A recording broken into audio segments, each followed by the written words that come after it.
this is the hood frame envelope cover for the Jaguar E-Type Roadster open two-seater. This is applicable to all models that had the over-shoulder 3-point seat belts. As you can see here, it's got the T-slit in there to allow the seatbelt to run through, along with a popper inserted to allow you to close it up. So this is mainly for the Series 2 4.2s, but can also be found on the Series 1.5s as well. Just basically dominated by what seat belts you've got. This has been made in black Deluxe Mohair canvas. So you have it edged all the way around.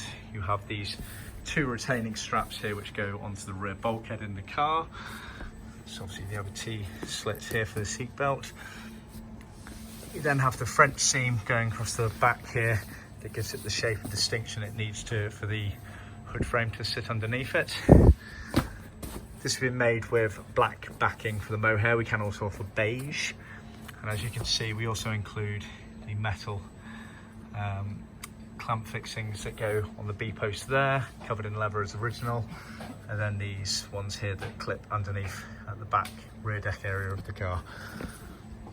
We also include the lifter dots and a 10X, which are used to attach the straps and around the B-post. See our website for more details.